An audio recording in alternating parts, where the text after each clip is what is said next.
She didn't scream. She didn't cry. She didn't even knock on the door.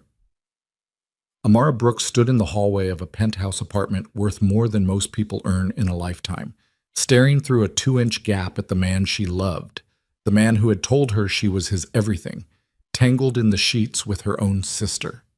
And Vanessa, because she had always been the cruelest person in any room she entered, turned her head, looked Amara dead in the eyes, and smiled. That smile cost Jitai everything. He just didn't know it yet.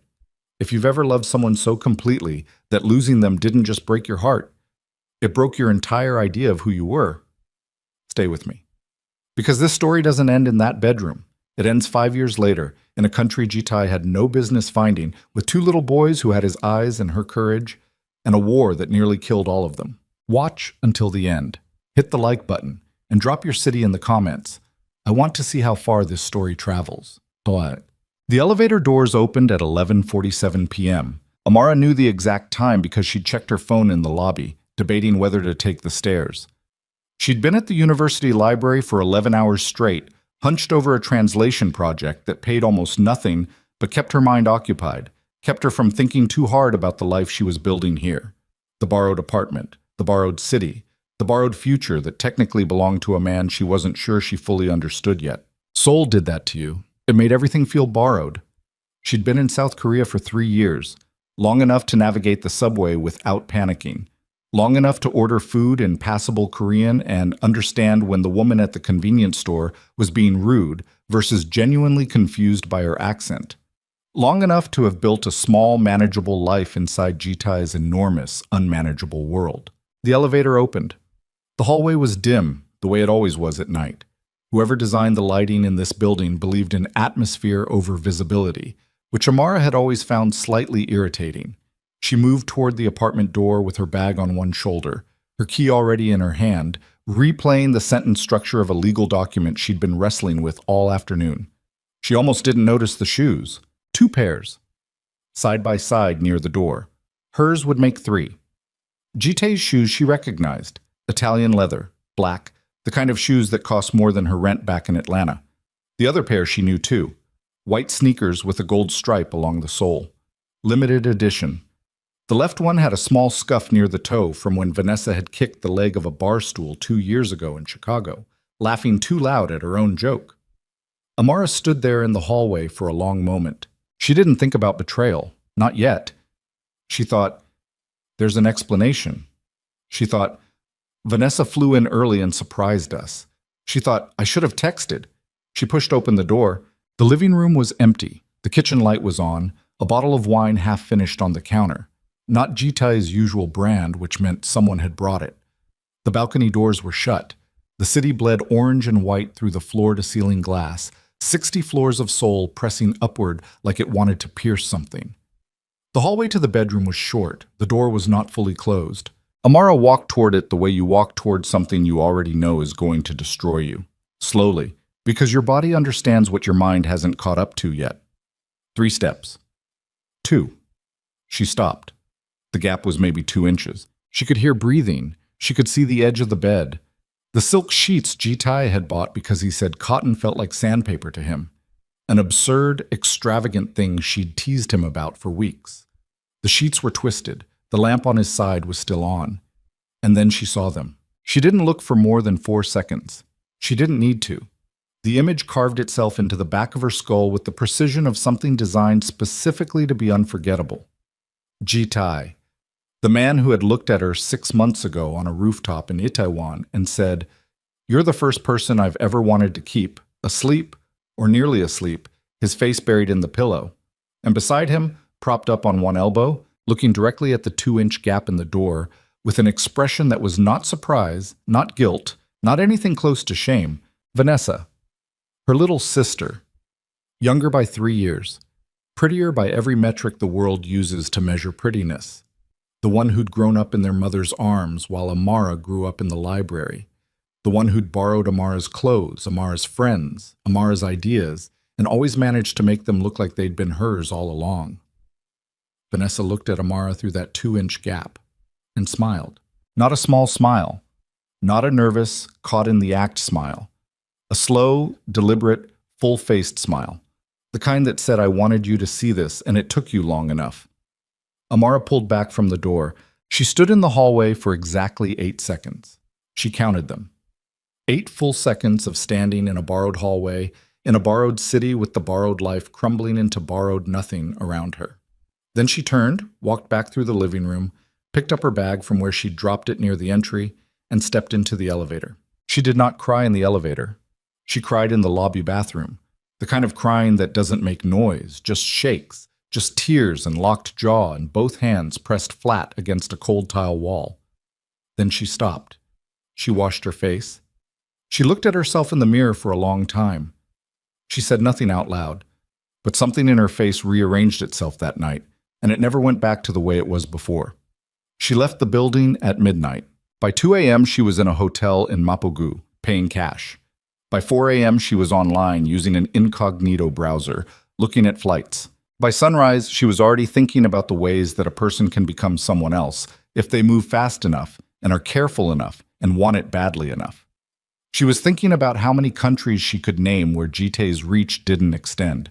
She was thinking about what she owned versus what she'd been given, and how fast she could get to the former and leave behind the latter. She was thinking about all of this when she realized, with the kind of cold, clinical clarity that only arrives in the space after catastrophic grief, that she'd missed her period by 11 days. She bought the test at a 24-hour pharmacy 2 blocks from the hotel. She took it alone in a bathroom the size of a closet, 2 lines. She sat on the edge of the tub for a very long time. Then she stood up, wrapped the test in toilet paper, buried it in the bottom of the trash, and went back to the desk where her laptop was open and her credit card was out. She booked a flight to Lisbon. One way. Kang Jite woke up at 7:15 a.m. to the sound of his phone. He answered it without fully opening his eyes, barking a response in Korean to whoever was on the other end before registering that it was one of his mid-level managers, not his lieutenant, and that the call was about a shipping discrepancy that could wait. He ended it, dropped the phone on the nightstand. He became aware that Vanessa was still in the bed beside him. That awareness arrived not with guilt, but with the flat, functional discomfort of a man who had done something he already understood to be a mistake and was now calculating the consequences. Jite operated that way, had always operated that way, with the machine precision of someone who'd been trained from adolescence to see every situation as a sequence of decisions and outcomes. His father had done that to him. His father's father before that. Emotion was a current. You could use it or be used by it.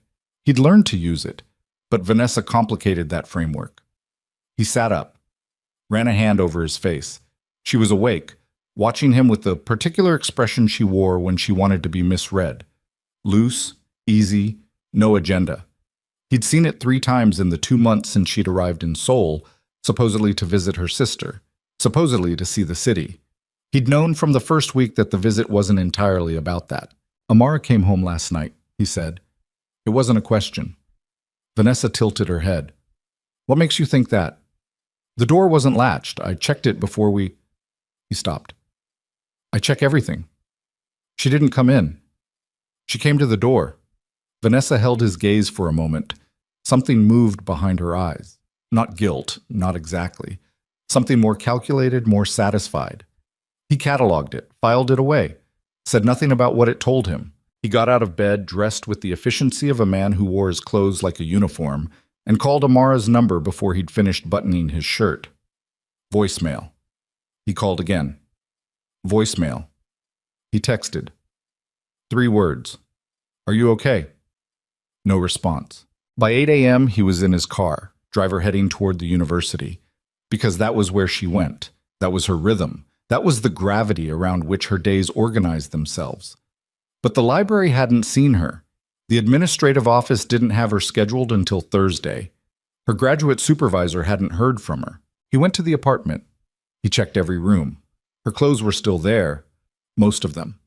He was thorough enough to notice that the small leather bag she'd bought in a market in Insadong was gone. The external hard drive where she backed up her translation work was gone.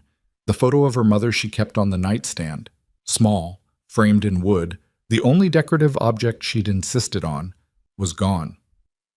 He stood in the bedroom for a long time. He called his head of security. A man named Park Seung-jin, who had worked for the Black Phoenix Syndicate for 11 years and had located missing persons in 4 countries. She left, Jitae said. Park's voice was careful. Voluntarily? Yes. Do you want me to, find her? What Jitae understood about himself, what he'd understood for a long time, in the private, ruthless inventory he conducted of his own character, was that he was not a good man. He was capable. He was disciplined. He was loyal to the people who earned his loyalty and merciless to everyone else. He ran the Black Phoenix Syndicate the way his father had built it, through fear leveraged against competence, through information gathered before it was needed, through the kind of patience that could hold a grudge across a decade and cash it in at exactly the right moment. But goodness was something different. Goodness required a consistency of intention that Jitae had never possessed. He had gaps, dark ones, spaces between the version of himself he performed for the world and the version that made decisions in the back rooms of buildings that didn't officially exist. Amara was the only person who had ever walked into one of those gaps and not flinched. He'd met her at a charity event, the kind of polished, strategic philanthropy that powerful men use to launder their public image.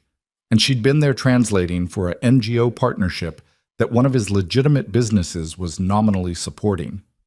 She was the worst thing that could happen to him at that particular moment in his life, completely unimpressed by him. Not hostile, not playing a game, just genuinely, absolutely uninterested in the fact that every other person in the room adjusted their posture when he walked in. She'd asked him if the crab canapes were any good because she was considering taking a plate to her colleague across the room. He'd said he didn't know, he hadn't tried them. She'd said that seemed like a waste of proximity, taken two, and walked away. He'd spent the next 3 months engineering reasons to be near her. He was not accustomed to having to engineer anything.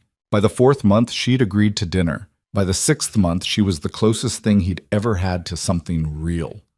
He'd told her things he'd told no one, not strategic vulnerabilities, not operational details, but the other things.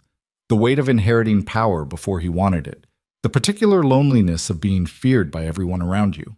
The memory of his mother, who had died when he was 9, and whose face he could only remember clearly in the second before he fell asleep. And she had listened the way she did everything, without performance, without trying to fix or reframe, just clear-eyed and present.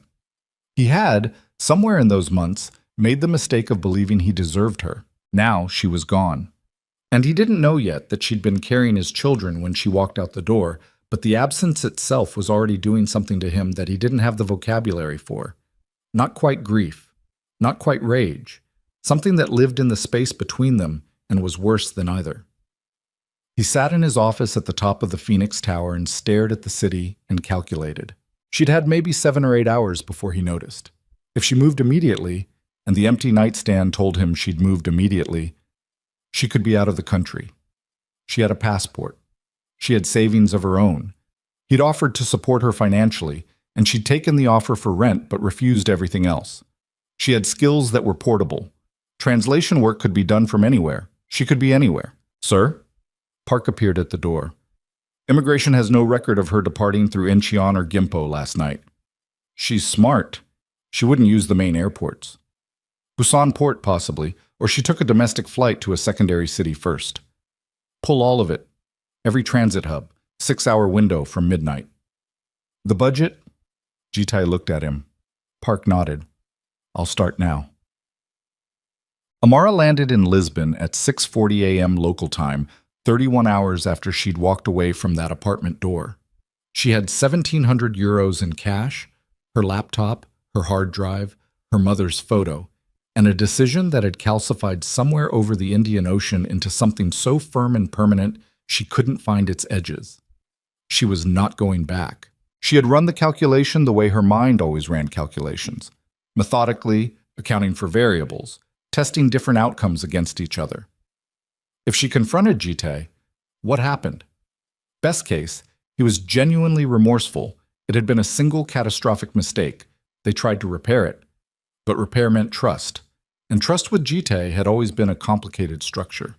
She'd known from early on what he was, what the Black Phoenix meant, what those late-night calls and coded conversations in rooms she wasn't invited into signified. She told herself that she could love the man without endorsing the machine. She told herself that the Jitai, who pressed his mouth to her temple at 3 a.m. and said stay, was more real than the Jitai who made people disappear. Vanessa had corrected that miscalculation efficiently.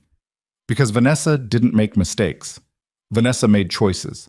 And leaving the door unlatched, positioning herself where she'd be seen, meeting Amara's eyes with that slow, terrible smile, none of that was accident.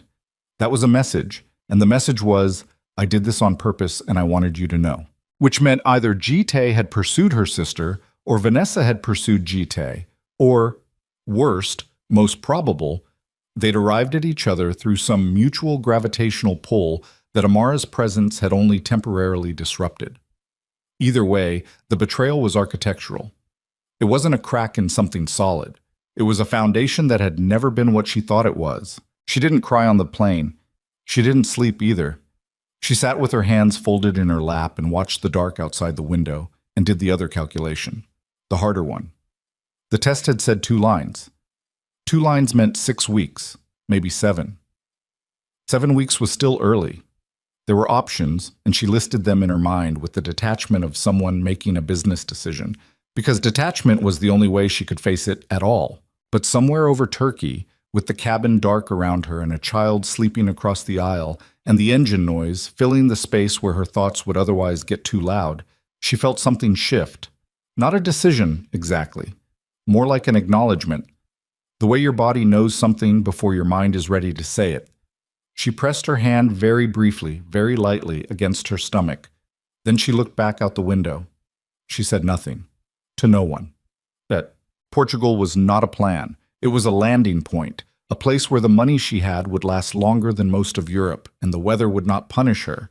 And the bureaucracy moved slowly enough that a woman with the right paperwork could build a paper life in the gaps. She spent the first 2 weeks in Lisbon, a hostel, then a cheap room in a woman's apartment in Moraria, learning the transit routes, buying a local sim under a name that was close enough to hers to feel manageable and different enough to matter.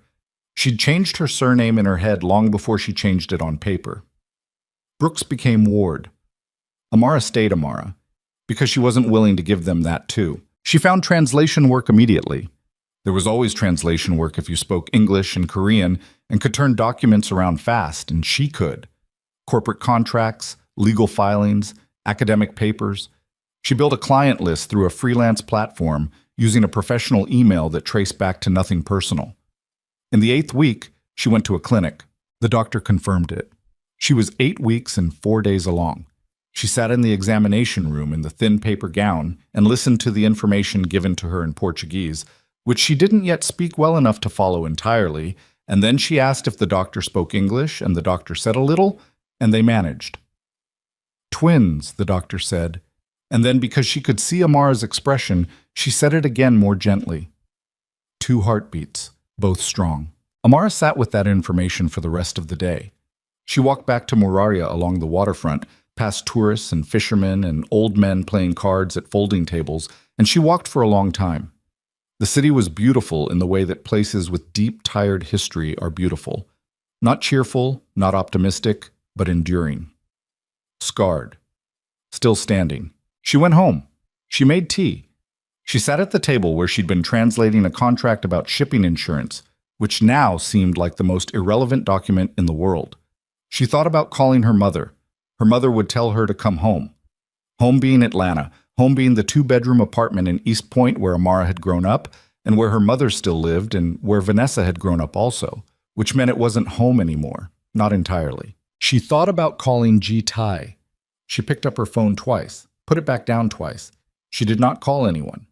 She opened her laptop and started researching small towns on the Portuguese coast. By the 3rd month of his search, Jitae had spent what most government agencies allocate for international surveillance operations. Park Sung-jin had good people. They were thorough, and they were discreet, and they followed the threads with the kind of systematic patience that the work required. They traced her flight from Seoul, not directly, but through a connecting city, as he'd suspected. She'd taken a domestic bus to Daejeon and caught a flight from Cheongju International, which was exactly the kind of routing you used when you knew someone might be checking the major hubs. Smart. He'd noted that with something that was adjacent to admiration and very close to anguish. The flight had taken her to Istanbul, Istanbul to Lisbon. In Lisbon, she disappeared. He sent men to Lisbon. They showed her photograph, thus, the most recent one he had, taken 3 months before she left. At a gallery opening he'd brought her to, her head tilted slightly, eyes already looking at something off to the side of the camera. They showed it to hostel operators, apartment landlords, clinic receptionists. They found the hostel. They found the woman in Moraria who said she'd had a tenant by that name who'd left after a month, paid in full, no forwarding address, very quiet, cold trail. Gite stared at the map of Portugal on his wall for a long time. He thought about the woman he'd chosen to betray. He thought about that in the flat, functional way he thought about his failures. Not to flagellate himself, but because understanding the mechanism of a mistake was the only way to ensure it didn't compound into something worse. He had made choices. He had made them in full knowledge that they were choices, which was the thing about his transgressions that he couldn't soften with narrative. He hadn't been confused, hadn't been manipulated, hadn't been ambushed by circumstance. He had chosen. He thought about Vanessa Brooks, who had left Seoul 2 days after Amara, who had sent him a single text that said sorry and then never contacted him again, which told him everything about what it had been and nothing about why. He thought about Amara's face the last time he'd really looked at it, not that last night, but the week before, in the kitchen of the apartment at 7 a.m., when she'd been annotating something and had looked up and found him watching her and had said what, and he'd said nothing, and she'd shaken her head slightly and gone back to work. He wished he'd said something other than nothing. He kept searching. The twins were born in February in a hospital in a town called Cascais, 40 minutes west of Lisbon on the coast road. Amara was alone for it. She had a midwife she'd seen throughout the pregnancy, a Portuguese woman named Beatrice, who had warm hands and a patient manner and who spoke enough English to get them through the appointments. She had a neighbor, Dora, an older woman who grew tomatoes on her balcony and had started bringing Amara food in the 5th month without being asked, which was the kindest thing anyone had done for her in a long time. Dora drove her to the hospital. The labor took 19 hours. The first boy arrived at 4:17 a.m. He screamed immediately, which the nurses said was excellent, and they handed him to her, this small, furious creature, and she felt something fracture open in her chest. Not break, fracture. The distinction matters.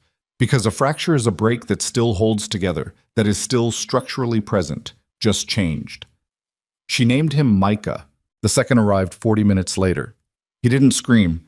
He just looked at her with wide, dark eyes that were still unfocused and still somehow, impossibly, felt like they were already trying to categorize the world. She named him Jordan. She lay in the hospital bed in the early morning with both of them on her chest and the winter light beginning at the window, and she thought, Jitai. She thought his name with a clarity she hadn't allowed herself since leaving. She thought, he doesn't know. He doesn't know any of this. He doesn't know there are 2 of them. Doesn't know they exist. Doesn't know that one screams and one just looks. She thought about calling him for the last time in a very long time. Then Micah moved against her collarbone, and Jordan made a small sound, and she exhaled all the way down to the bottom of her lungs, and she let it go. She would not call him. She would not call anyone. She would do this alone, the same way she had always done every hard thing. By being more stubborn than the difficulty. By staying on her feet when her body told her to sit. By refusing to let the story end anywhere other than where she intended it to. The boys grew. They grew with the particular velocity of children who have been given all of one parent's love in the space where 2 parents' love would normally go. Micah was loud and physical and fearless. He learned to walk early, learned to run before walking was perfected, and broke 2 things in the apartment before his first birthday. Jordan was quiet and watchful and precise. He would spend 20 minutes examining a single shell on the beach with the focused intensity of a researcher, then look up and say something that made Amara feel like she was talking to someone much older than his age would suggest. They looked like her in some ways, the shape of their mouths, the warmth of their skin. But their eyes were Jite's, sharp, steady, the kind of eyes that noticed things other people missed. She thought, he would have loved them. The thought arrived sometimes without warning, and she had learned not to chase it, just let it pass through. She had built a life in Cascais that was quiet and functional and sufficiently invisible. She kept a post office box and a business email and had been careful since the first week never to appear in any photograph that could be shared online, never to use social media under her real name or her false one, never to give any address she wasn't prepared to abandon. She had looked up the Black Phoenix Syndicate twice in 5 years, not out of longing, or not only that, but out of the same vigilance she applied to everything. She needed to know where it was, the way you need to know where a weather system is even when you're not in its path. Jite had expanded. Of course he had. 3 countries, new sectors, a political reach that was extending into city governments in ways that the Korean press reported on with careful vagueness. He had become larger than he'd been when she knew him, which she hadn't thought possible. She told herself that was good, in a way. It meant his attention was occupied. It meant he was looking at bigger things than her. She was wrong about that. In the spring of the boy's 5th year, a man came to Cascais. Not Jite himself. One of Park's subordinates, a quiet man named Cho, who had been searching for 5 years with the methodical patience of someone who understood that this particular search would not end until it succeeded, and who had recently developed access to a facial recognition system that the Black Phoenix had acquired through a technology firm it now partially owned. The system ran continuously across publicly accessible camera networks, transport hubs, commercial districts, tourist areas. It was not targeted specifically at Amara. It was a general asset, but Park had loaded her profile into it in the first week of the search and left it running, the way you leave a trap in the woods and check it periodically. The trap triggered on a Wednesday in April. A camera at a ferry terminal in Cascais had captured a woman in a gray coat pushing a double stroller. The image was partial. Angle from above, her face turned slightly, but the system flagged it at 78% confidence. Park ran it through 3 secondary verification processes. The third one came back at 91. He called Jite. Jite was in a meeting with 3 of his senior lieutenants when the call came in. He stepped out. He listened to Park say, "We have a location, Portugal, coastal town. And sir, the images show 2 children, boys, maybe 4 or 5 years old."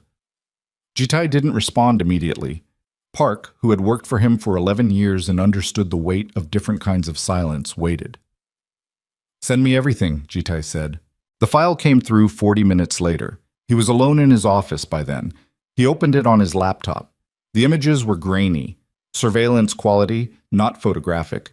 But there was enough. There she was. Older. Something in her posture had changed. Not broken exactly, more like reinforced. She moved differently than the woman he'd known, with a careful economy that looked like someone who had learned through necessity to be aware of everything around her at all times. And beside the stroller, holding onto it with one hand, was a boy who had broken free slightly and was looking back the way they'd come. His face was clear in the frame. Jite stopped breathing for a moment. He recognized that face with the specific shock of someone recognizing themselves in an unexpected mirror. He pulled the second image. The stroller was side on. 2 boys, both bundled against the coastal wind, one leaning forward with his hands out toward something, one sitting back with that watchful stillness. 5 years old. The timing was, he did the math. He had done it before, once in the early months of the search, when he'd worked out that she would have known she was pregnant before she left, and had sat with that possibility for about 45 minutes before filing it away as too painful to hold consistently. Now the math was in front of him in a photograph, and it was irrefutable. He sat in his office at the top of Phoenix Tower for a long time. Below him, Seoul moved and breathed and did not know that the man who ran a significant portion of its criminal architecture was sitting very still, looking at 2 photographs of children he had never met, feeling something that had no place in the operational vocabulary he'd built his entire self around. He thought about all the years of the search, the money, the dead ends, the maps. He thought about Lisbon, the Moraria landlord, the cold trail. He thought about a kitchen at 7 a.m., and a woman looking up from her work and saying what, and him saying nothing, and the particular stupidity of that moment, of all the moments like it, of choosing the wrong thing so consistently that a person who loved him had decided that disappearing forever was preferable to staying. He thought about 2 little boys in a port town in Portugal who had his eyes. He pressed both hands flat on the desk. He called Park. "Book me on the next available flight to Lisbon," he said. "Private. Nothing that comes back to Phoenix. Sir, if I may, if we move too quickly. Park. Sir. Book the flight. But before Park could respond, a second notification came through on Jitae's secondary phone, the encrypted channel that monitored threat intelligence. His chief of security intelligence, a woman named Han Soo-yeon, had flagged something 20 minutes ago that he hadn't seen yet. He opened it. His blood went cold. The alert was simple. 3 words and a name. Joo Sung-wook, Portugal, Cascais. Jo Sung-wook was the second son of the Crimson Dragon Syndicate, the Black Phoenix's primary rival, a mid-tier Korean crime organization that had been maneuvering for the last 2 years to carve into Jitae's market share in Southeast Asia. They were not powerful enough to challenge him directly. They had been, instead, playing a longer game, gathering leverage, identifying pressure points, looking for handles they could use to move him without confronting him. Jitae stared at Ju's name. Then he looked at the images of his sons on the laptop screen. The Crimson Dragon had facial recognition too. They had operators in Europe too, and if they had found the same trail, he was already on his feet. Park, he said into the phone, get the plane ready in 2 hours, and get me Soo-yeon, now, because whoever was going to reach Amara first, whatever was about to descend on a small coastal town in Portugal, where a woman had spent 5 years building an invisible life, Jitae intended to be there before it did. The question was whether he was already too late. The plane lifted off from Incheon at 11:14 p.m. Jitae sat in the rear cabin alone. He'd sent his 2 best field operatives ahead on a commercial flight 6 hours earlier, a man named Baek and a woman named Lim, both of whom had done wet work in 3 countries and could move through a European coastal town without drawing attention. They were already on the ground in Cascais, watching, not approaching, just watching. He had been explicit about that. Do not approach her. Do not make contact. Observe and report. He stared at the window where Portugal would eventually appear and thought about Joo Sung-wook, 34 years old. Second son, which in Korean crime hierarchies meant ambitious and underestimated in equal measure, the worst possible combination. The Crimson Dragon operated differently than the Black Phoenix. They were hungrier, less disciplined, more willing to use crude leverage because they hadn't yet learned that crude leverage was a short-term tool with a long-term cost. They had been circling Jitae's operation for 2 years, probing for weaknesses, losing ground in Southeast Asia, and needing a dramatic move to reset the board. Amara and the twins were a dramatic move. He thought about that with a cold precision that was entirely incompatible with the other thing he was feeling, the thing that had no name, that had started when he'd looked at those surveillance photographs and seen a 5-year-old boy with his own face staring back at him. He hadn't slept, didn't try. He reviewed the intelligence files Han Soo-yeon had pulled on the Crimson Dragon's Portugal operation. Thin, incomplete, assembled from fragments, but enough to tell him that Ju had at least 4 people on the ground and had been in country for 72 hours. 72 hours ahead of them. He pressed 2 fingers against his temple. 72 hours was too long. Park's voice came through the cabin intercom. ETA 11 hours, sir. Baek reports no movement at the target address. She's inside. Children are inside. Nope. No visible external surveillance other than ours. Tell Beck to extend the perimeter. 1 block radius. Anyone who parks and doesn't move in 40 minutes, I want to know. Yes, sir. Silence. Jitae looked at the window again. Park. Sir. The boys. What time do they usually leave the house in the morning? A pause. Beck reports approximately 8:15. She walks them to a school 3 blocks from the apartment, returns alone, picks them up at 2:45. He said nothing more. He sat with the information about his son's daily schedule, the specific, ordinary information of a life that had been built without him, that had its own rhythms and routines and structures entirely independent of his existence, and felt something press against the inside of his chest that he recognized as the closest thing to remorse he had ever experienced. Not guilt, not exactly. Something heavier. He'd felt guilt before. Guilt was clean. It arrived, you filed it, you corrected course, or you didn't. This was different. This was the weight of years. Of every morning they'd woken up without him, of whoever they were, whoever these boys were. built entirely from what Amara had given them, because he hadn't been there to give anything. He closed his eyes. He did not sleep, but he stayed very still for the next 4 hours, which was the closest he could get. Amara was making breakfast when the feeling hit her. It was 7:48 a.m. She was standing at the stove in the kitchen of the apartment she'd rented for the past 3 years, a two-bedroom on the second floor of a pale yellow building 2 streets from the water, with a kitchen window that faced a small courtyard where the landlord's cat slept in the mornings. She'd made this apartment safe in every way she knew how. Secure locks, a neighbor she trusted on the floor below, no deliveries that required her name, no landline. The feeling was not specific. It was the feeling of being observed. She'd developed it over 5 years of living carefully, the same way a person who's been in a car accident develops a sensitivity to sudden sounds. It wasn't always right, but it was right more often than not. She stood at the stove and did not move for a moment. Jordan was at the kitchen table behind her, doing something precise and quiet with a set of colored pencils. Micah was still in the bedroom, going through the same 5-minute negotiation with his shoes that he conducted every morning, as though the concept of lacing were a philosophical dispute requiring fresh argument. "Jordan," she said, keeping her voice level, "go tell your brother to hurry up." Jordan looked at her. He had that way, that particular way of looking at her, where she could see him reading her face the way she'd always wished people couldn't. "You okay, Mom?" "I'm fine. Go." He went. She crossed to the kitchen window and looked down into the courtyard. The cats were there. A woman across the way was hanging laundry. Nothing wrong. Nothing unusual. And yet, she moved to the living room and checked the street through the gap in the curtain, the method she'd been using for years, the one that let her see out without being visible from outside. The street was ordinary. A man walking a dog. A woman with a grocery bag.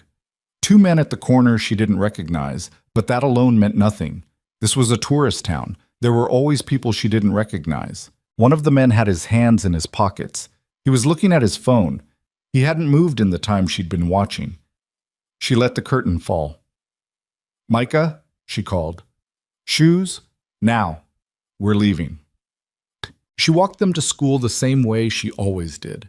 3 blocks, left on Rua do Farol, right on the smaller street, through the gate, quick kiss on each forehead, while Micah complained about the kiss being unnecessary, and Jordan leaned into it like he always did. She watched them go through the doors. She stood on the pavement outside the school for an extra 30 seconds, looking at the street in both directions. Nothing. No one. She walked back. She was on the second block, passing a cafe where she sometimes got coffee, when a woman fell into step beside her. Not aggressive, not hurried, just there suddenly, matching her pace. "Amara Ward," the woman said. Amara's whole body went rigid. She kept walking. "You have the wrong person. Amara Brooks. Nay Brooks. Currently Ward. Graduate translation work, Seoul National University. 3 years. 1 flight, Seoul to Istanbul, Istanbul to Lisbon, October 5 years ago." The woman was speaking quietly, conversationally, the way you'd give someone directions. "I work for Kong Ji Tai." Amara stopped.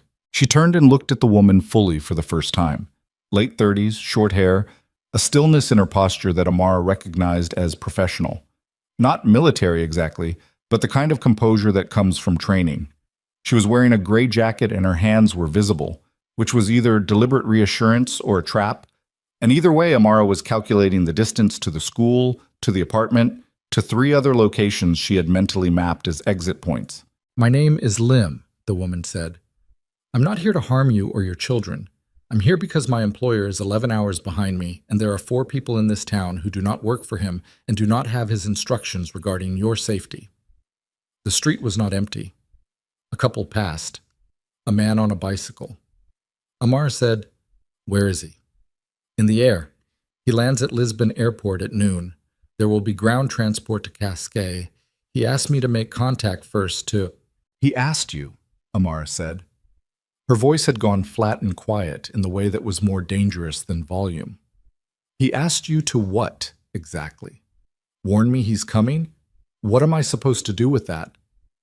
"He wanted you to know you had a choice. I always had a choice. I made it 5 years ago."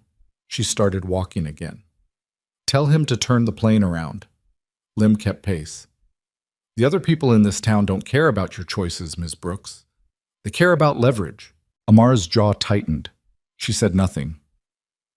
The Crimson Dragon Syndicate has had 2 operatives watching your apartment since yesterday evening. We identified a 3rd this morning near your children's school. Lim said it without emphasis, without theater, just information delivered at the appropriate speed. They are not here to negotiate. Amara walked another half-block in silence. Her hands, which she'd kept very still at her side since the woman appeared, had started to shake, and she pressed them against her thighs as she walked so the woman wouldn't see it. "How did he find me?" she said. It wasn't a question about Jitai. It was a question about the other ones. Facial recognition. Same system Jitai uses, different database. The technology is commercially available if you have money.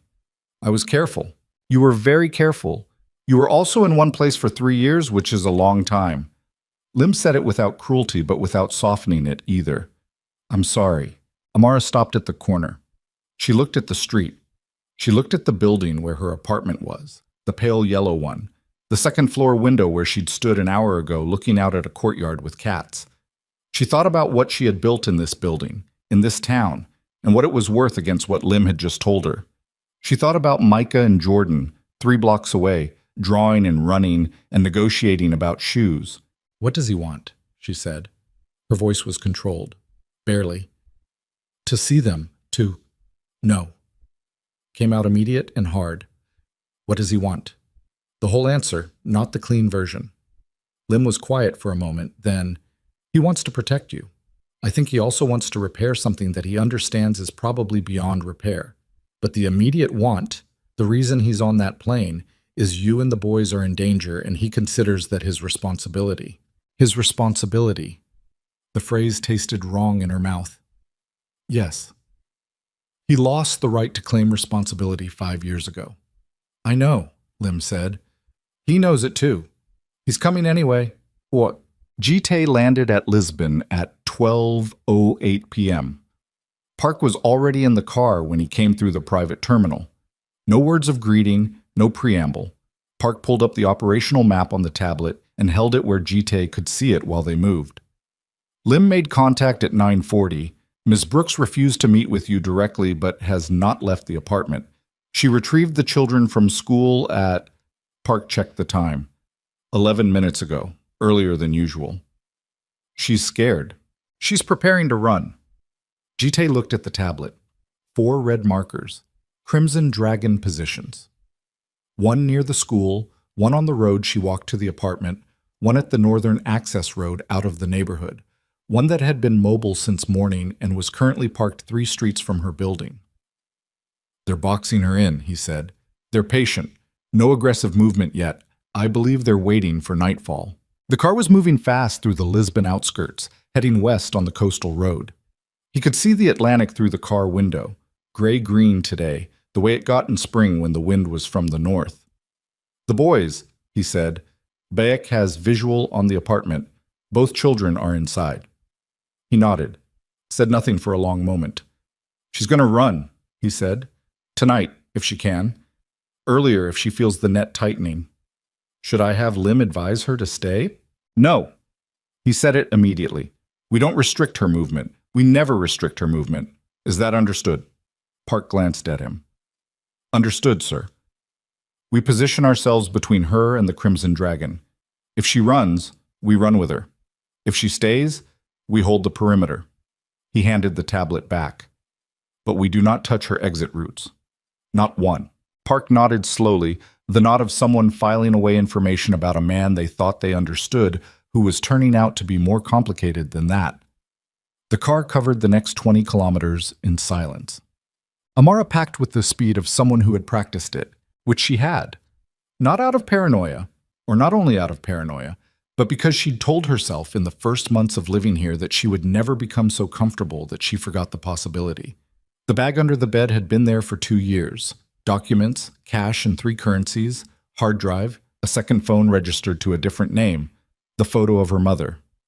Clothes for the boys, she'd updated those as they grew, switching out the sizes each season with the same quiet dread of someone maintaining emergency equipment they hoped never to need.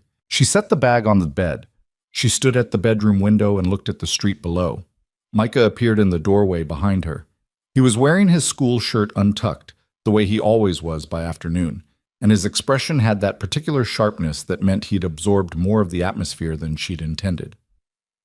"Are we leaving?" he said. She turned from the window. "Why would you ask that?" "You're doing the face." "What face?" "The one where you're looking at stuff but not seeing it." He crossed his arms, and he was so much like Jite in that moment, the posture, the direct assessment, that she had to physically redirect her gaze. "We left Lisbon like that. You had the same face for 3 days before we packed." She said, "I'm thinking about something. It's fine." "Is it the man?" Her heart stopped. "What man?" "Jordan saw him yesterday outside the school, said he was looking at us." Micah's face was entirely too steady for a 5-year-old. "Jordan said he had sad eyes." Amara crossed the room in 4 steps and crouched in front of him. "Did you talk to anyone? Did anyone talk to you?" "No," firmly. "We're not supposed to." "Right." She put both hands on his shoulders. "Okay, we're going to take a little trip. We're going to go see the ocean from a different place for a while. Sound good?" He looked at her with Jite's eyes and said, "Mom, you're scared." She held his gaze for one long second. "I'm careful," she said. "There's a difference. Now go get your brother." Jite was 4 kilometers from the apartment when Beck's voice came through the earpiece. "Movement on position 3, the mobile unit. They're on foot now, moving toward the target building." He sat forward. "How many?" 2 confirmed, possibly a 3rd behind. "What's the ETA on foot to her building?" Park was already calculating. 8 minutes. We're 6 out. 6 minutes. 2 men on foot, 8 minutes from Amara's door. He was 6 minutes from the building by car. "Tell Lim to go now," he said. "Get to the building. Don't make contact with the Crimson Dragon. Get to Amara first." "Sir?" "If Lim moves visibly, tell her to move." Park relayed it. Jite looked out the car window at the coastal road. The pale buildings, the flash of the ocean between the rooftops, the ordinary light of an afternoon in a town that had nothing to do with any of this. He thought, 5 years ago, I sat in my office and looked at a map of Portugal and found nothing. 5 years ago, she was here, in this town, in a pale yellow building, and she was alone and she was pregnant with my sons, and I didn't know any of it. He thought about what he was going to say to her. He had been thinking about it for 11 hours on the plane, and he still didn't have the words, which was new for him. He was a man who had words for everything, who used language as one of several instruments of power. But every sentence he rehearsed arrived at the same dead end, the place where her face appeared in his mind, and he understood that no sentence could span what he had done. The car took the final turn onto her street. He saw Lim immediately, moving fast on the pavement, 30 meters ahead. He saw the pale yellow building, the second-floor window, the courtyard gate.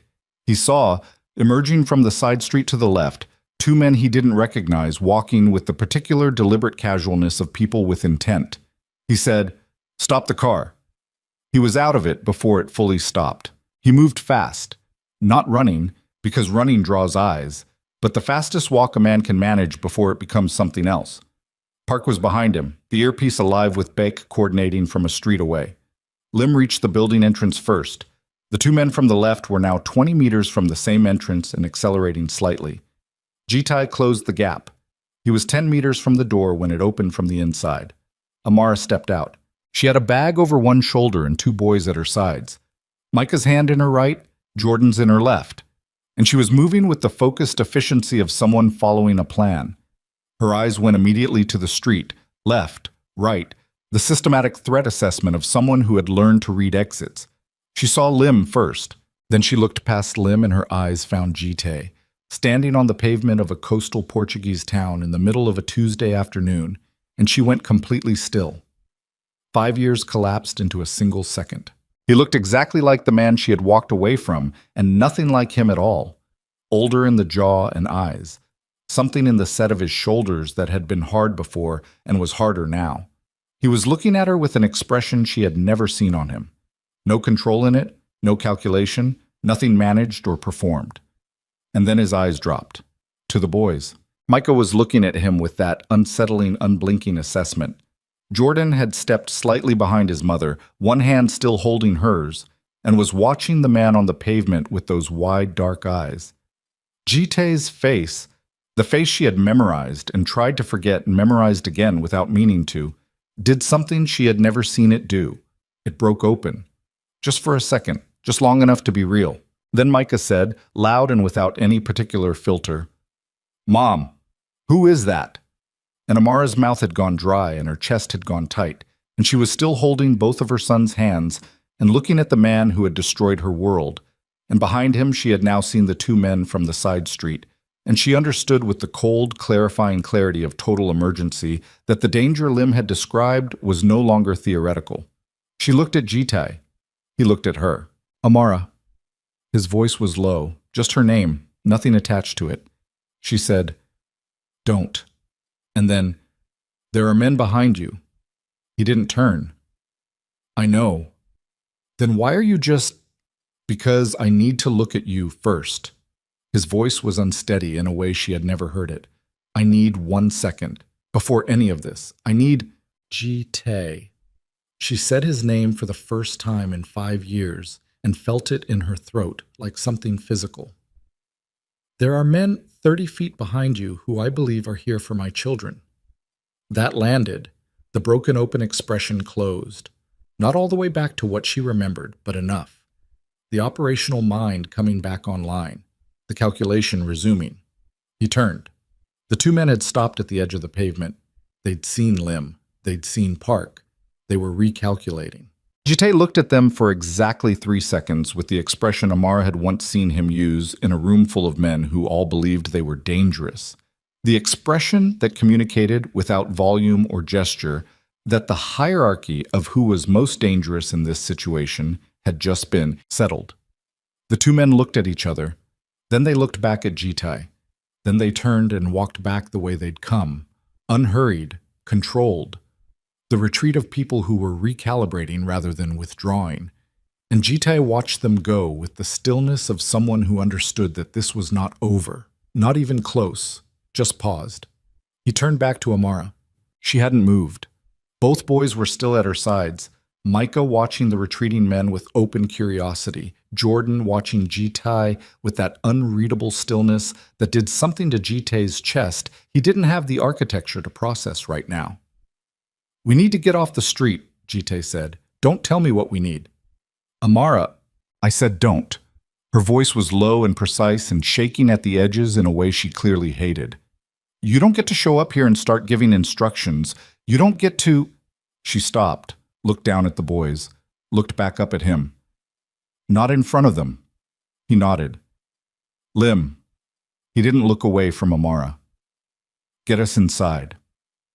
The apartment was small and exactly what he would have expected from her. Functional, spare, nothing wasted. A bookshelf against one wall with the kind of organized chaos that came from being genuinely used rather than arranged for appearance. 2 pairs of small shoes near the door, one set tied neatly, one set not tied at all, which he could have identified without being told which belonged to which boy. Lim took up a position near the window. Park stayed outside with Bake. Amara set the bag she'd been carrying on the table. She did not sit.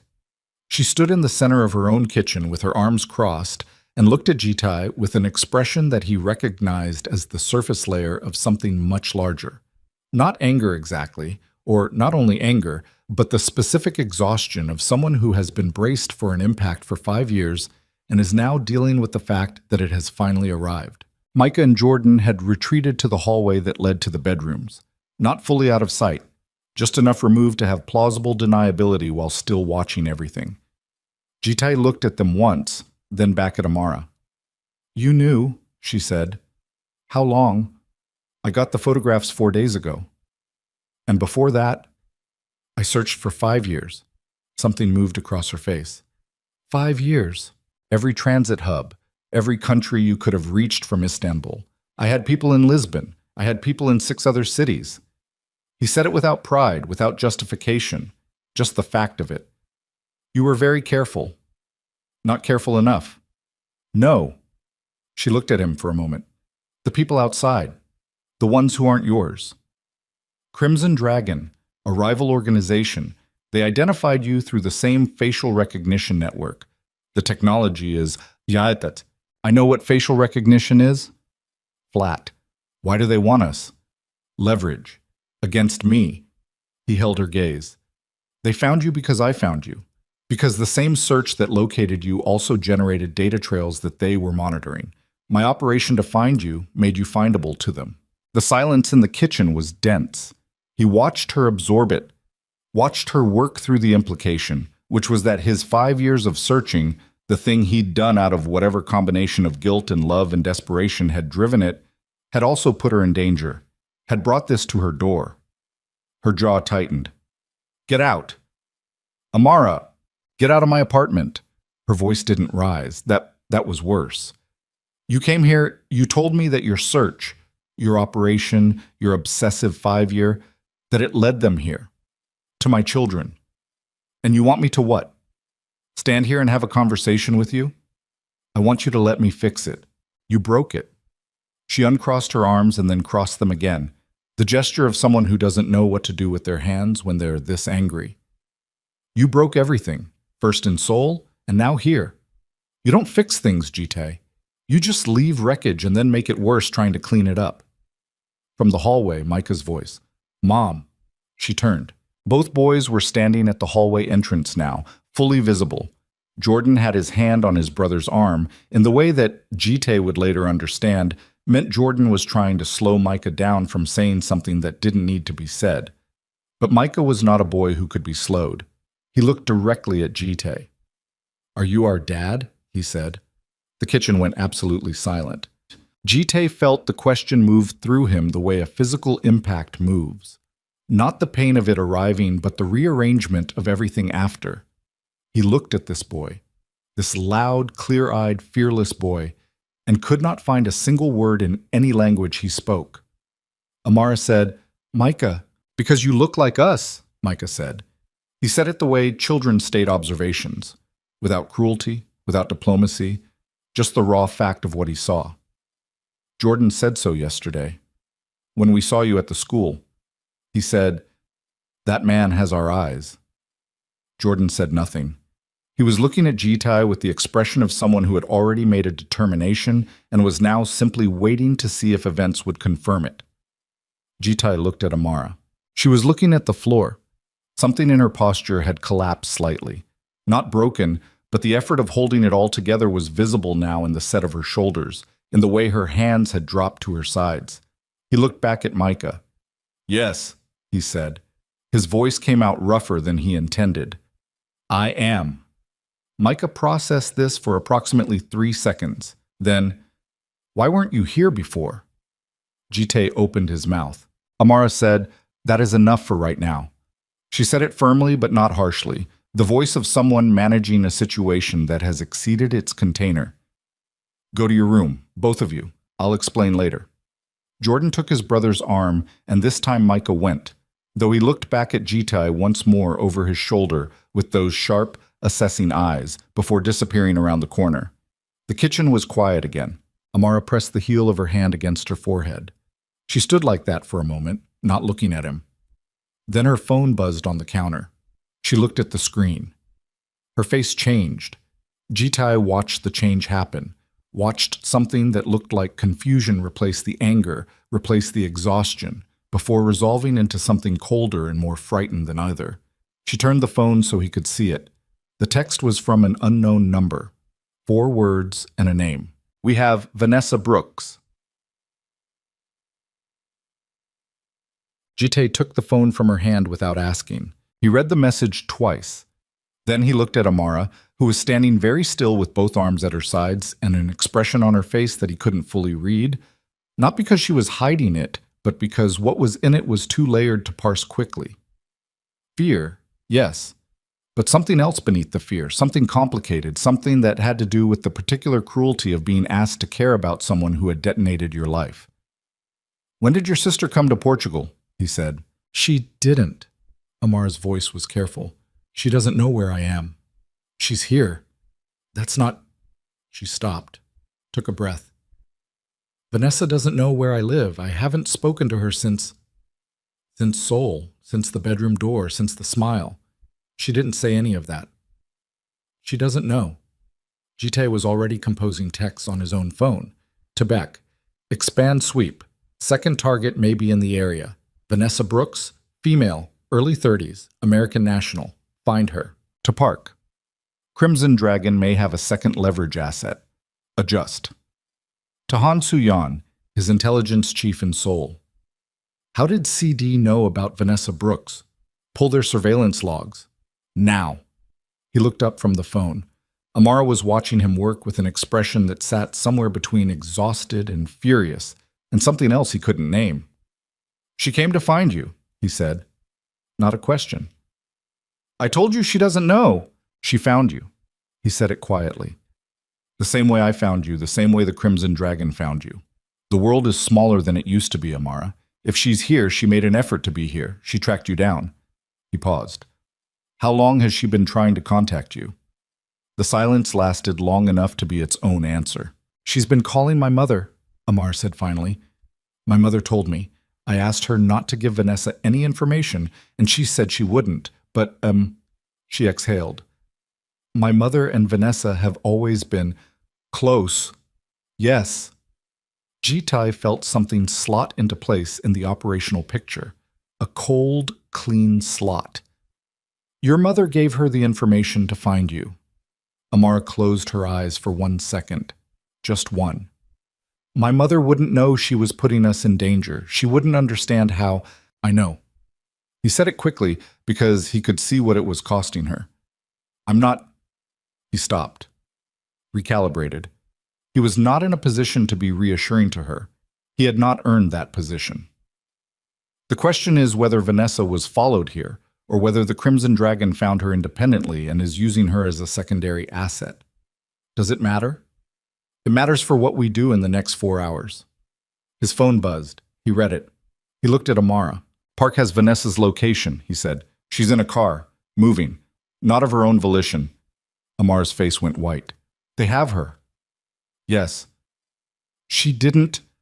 Amara's voice cracked slightly and she shut it down immediately, compressed it back, the way she did everything painful, by force of will and the refusal to let it show any longer than it had to. She didn't know what she was walking into. Whatever she did, she didn't know. I know. Don't say I know like you understand. You don't get to... Amara. He stepped toward her and then stopped, because the look on her face told him to stop, and he stopped. I need to tell you something. She looked at him. The text wasn't to you, he said. Your number. The one this came to. It's your secondary phone. The registered one. How would the Crimson Dragon have that number? She stared at him. Lim gave me this number after she made contact this morning. She said it was a secure... The sentence ended. They both arrived at the same place at the same time, the specific cold terminus of a thought that neither of them wanted to complete. Jitai turned slowly toward the window where Lim was standing. Lim was already looking at him, not with surprise, not with guilt, with the particular flat readiness of someone who has been waiting for a moment and has now arrived at it. Jitai said very quietly, How long? Lim said nothing. How long have you been feeding them information? Lim's hand moved toward her jacket. Jitai crossed the distance between them in 3 steps and had her wrist before the hand completed its movement. Not violent, precisely controlled, the grip of a man who had spent his entire adult life learning to be the most dangerous person in any room he entered. He held her wrist and looked at her face from a foot away and waited. Lim exhaled slowly. The readiness in her face resolved into something that was almost like resignation. 18 months, she said. The number landed in the kitchen like a physical weight. 18 months. Jitai ran the calculation without wanting to.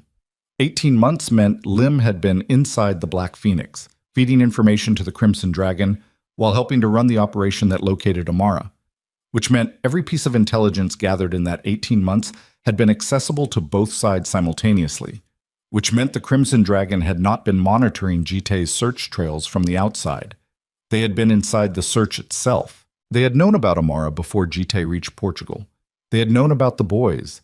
They had been ahead of him this entire time and had let him lead them directly to her door because it was easier than finding her themselves. He felt the floor shift beneath his understanding of the past 4 days. "The text to her phone," he said.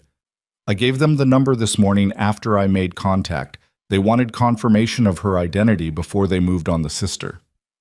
"Vanessa Brooks." "Yes." "You told them about Vanessa." "They already knew. Your intelligence files. 18 months of files, Jite." She said his name without his title, which was its own kind of statement. "They know everything you know." He released her wrist. He stepped back. He stood in the center of Amara's kitchen, the kitchen of the woman he had spent 5 years searching for, in the apartment where his sons had grown up without him, in a town he'd only reached because a traitor in his organization had been guiding his hand, and felt the full weight of the disaster assembled around him. Amara was against this counter she'd been watching. Her face was doing something he couldn't fully read. Not shock exactly. She'd absorbed the revelation with the speed of someone who'd been living in threat mode long enough that new threats arrived without the luxury of processing time.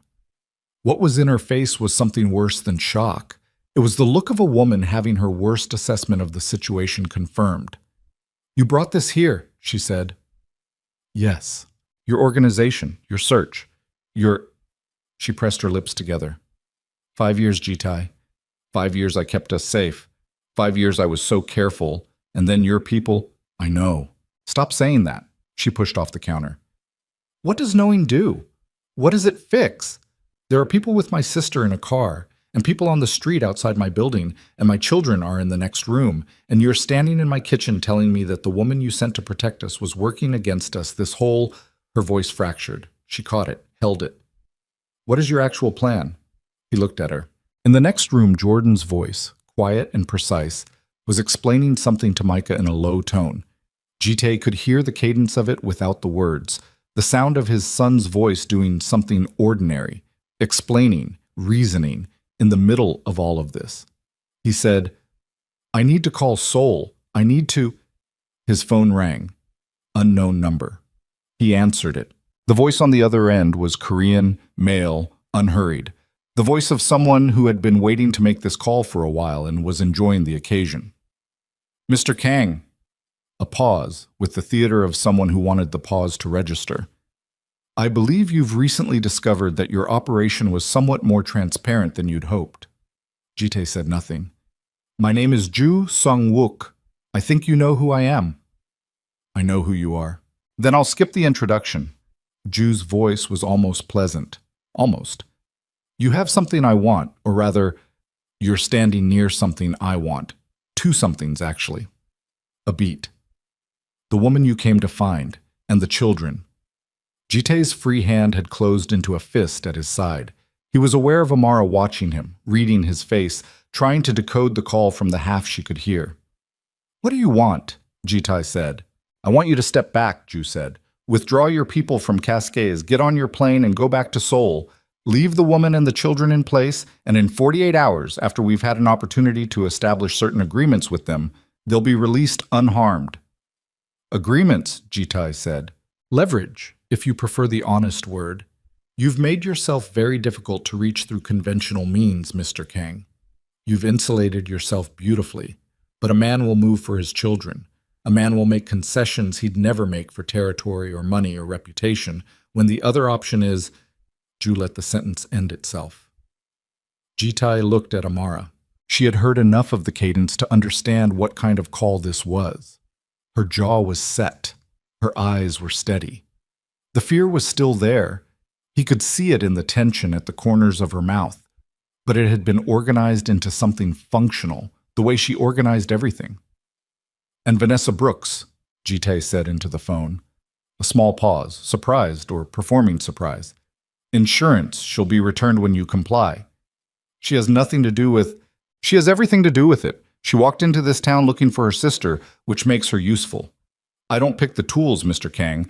I use the ones that are available." A pause. "You have 2 hours to withdraw your people. After that, we stop being patient." The call ended. Jite stood holding the phone for a moment. Then he set it on the counter. Amara said, "Tell me." He told her. All of it, fast, without softening. The demand, the withdrawal request. Vanessa as insurance, the 2-hour window. She listened with her arms at her sides and her face controlled and her breathing steady in the deliberate way of someone managing their own physiology by force of will. When he finished, she said, "You're not going to withdraw?" "No." "Then what? I'm going to end it." He said it the way he said operational decisions, without drama, just the fact of the conclusion. Not manage it, not negotiate, end it, tonight. She looked at him for a long moment. The kitchen felt very small. Outside, the afternoon light was dimming toward evening, the coastal gold going gray. "And Vanessa," she said. He heard the weight in the question, the complexity of it, the fact that she was asking about a woman who had done what she'd done, who she had every right to have written off entirely, who she was asking about anyway, because that was who Amara was. "I'll get her out," he said. "That's not a plan." "No, I need 10 minutes to make it one." He held her gaze. "Can you give me 10 minutes? She looked at him with 5 years of everything between them in her face, the love that had been there, the betrayal that had replaced it, the 5 years of silence and survival, and the 2 boys in the next room who had his eyes and her spine. She looked at him with all of that and said nothing for long enough that he thought she might say no. Then, 10 minutes. He was already on the phone to Sol when the window behind Lim, who was zip-tied to a kitchen chair, a fact that Amara had not protested, exploded inward with the sound of something that was not random, not accidental, but precisely, intentionally directed. The room filled with a chemical fog before anyone could move, and the last thing Jite clearly registered before his eyes began to fail was Amara's voice from somewhere very close, saying his name. Not angry this time, not careful, just his name. The way you say a name when you need when you have nothing else left to say. The fog was fast. Jite had been in situations where chemical agents were deployed. He knew the specific quality of the disorientation, the way your vision went first at the edges, soft and wrong, before the center followed. He dropped to one knee automatically, below the main dispersal line, and pulled his jacket over his mouth. 3 seconds. He had maybe 3 seconds of functional clarity before the compound did its work. He used them. He crossed the kitchen in 2 steps and hit the hallway door hard with his shoulder, pushing through into the corridor where the boys were. The fog was thinner here. The window had been the single entry point and the kitchen bore the concentration. Micah was on his feet already, back against the wall, eyes streaming. Jordan was beside him, one hand pressed to the floor like he was feeling for vibration. Jite grabbed both of them by the backs of their shirts and moved, not to the front door. The front was the point they'd expect. He moved to the bedroom at the end of the hall, the one with the window that faced the courtyard. He'd clocked it when he first came in, the way he clocked every secondary exit in every space he entered, 20 years of operational habit that had never felt more useful than right now. He shoved the window open. Courtyard below. 8 feet, maybe 9. Concrete, but there was a section of wooden lattice against the opposite wall, and the landlord's potted plants clustered beneath this window specifically. Micah looked at him, looked at the window. "You're going to drop me?" Micah said. It was not a question. "Yes." "Okay." No hesitation. This kid. Jite lowered him by the wrists and dropped him at 4 feet. Micah hit, stumbled, stood. Jite looked at Jordan. Jordan was looking back down the hallway toward the kitchen, toward his mother. "She's coming," Jite said. He didn't know if it was true. He was going to make it true. "Go." He lowered Jordan, dropped him. Then he went back down the hallway. The kitchen was thick with the agent now. His eyes were burning, his vision narrowing at the margins. He could see 2 shapes moving in the smoke that had come through the window with the canister. Men coming through, one already inside and one still on the sill. Amara was on the floor near the counter. Not unconscious, he could see her moving, trying to get low, one hand over her mouth. He didn't think. He picked up the kitchen chair, limb still zip-tied to it, and threw it at the man coming off the windowsill. The impact was sufficient. The man went back out the window with the chair. The first man inside had recovered his footing and was moving toward Amara. Jite hit him from behind with enough force to put him into the counter. The man was trained. He took it and turned, and they went into each other in the tight space of the kitchen. No room for anything elegant, just close, ugly work. Jite took an elbow to the jaw that sent white across his vision. He put the man's head into the cabinet door twice, felt the second impact end the resistance, and caught him going down. His vision was narrowing fast now. The compound was in his lungs. He grabbed Amara's arm. Up! Now! She was already trying to stand. He pulled her the rest of the way. She was coughing hard, the kind of cough that doubles you over, but she was on her feet and she was moving, and she kept moving. Bedroom. Window. He went out first and she came after, and he caught her coming down, both of them hitting the courtyard stones harder than was comfortable, her elbow catching him in the chest on the way down. They stood up. Micah and Jordan were against the courtyard wall. Both of them looked at Jitai with identical expressions, his own eyes in their faces, reading the situation with a speed that was entirely his and entirely theirs at the same time. Amara looked at her sons. Something passed over her face that was too fast and too private to read. Then she grabbed Jordan's hand and Jitai grabbed Micah's, and they moved. Park had the car on the side street 60 meters from the courtyard gate. They reached it in under 2 minutes. Jitai got everyone in and said one word to Park. Move. The car moved. Park drove without asking where. He knew the operational priority. Distance first, then regroup. He took the coastal road north, away from the town center, putting kilometers between them and the apartment while Jitai sat in the back seat with his eyes streaming and his jaw already swelling and tried to think. Amara was between the boys. Jordan had his head against her shoulder. Micah was watching Jitai with the unsettling focus of a child who had decided that everything happening was important information to be cataloged. Jitai called Bayek. Location. 3 blocks from the apartment. We heard the window. 2 CD operatives neutralized at the scene. We moved in when the canister went. Limb is secured. A pause. She's talking. She's been talking since we cut her loose from the chair. What is she saying? The real target was never the apartment. The apartment was diversion. They wanted you on the street and moving.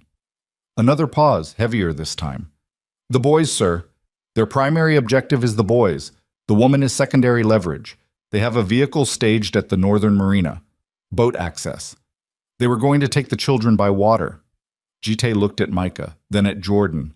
He said, What about Vanessa Brooks? Still in the vehicle last reported, east side of the town, near the Boca do Inferno overlook. 4 operatives with her. He ended the call. Amara was looking at him.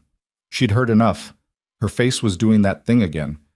The controlled surface over something enormous and volatile underneath. They wanted the boys, she said. Yes. To get to you. Yes. She looked out the window at the darkening coastal road, the Atlantic on the left, black now with the evening gone, the white line of surf visible, but nothing else. Then she said, Where are we going? He said, Somewhere I can make calls and plan. There's a property 20 kilometers north, one of my company's European holdings. It's clean. No one connected to Phoenix has been there in 2 years. Clean, she said. The word had an edge to it. Secure. I chose the word wrong. She said nothing. From the far seat, Micah said, Is Mom in danger? Jitai looked at him. The boy was asking him directly, not his mother, him. Like he'd decided in the course of the last 40 minutes that Jitai was the relevant party for this category of question. He said, I'm going to make sure she isn't. Micah considered this with his head tilted, which was exactly what Jitai did when he was deciding whether a statement was sufficient. That's not a yes or no, Micah said.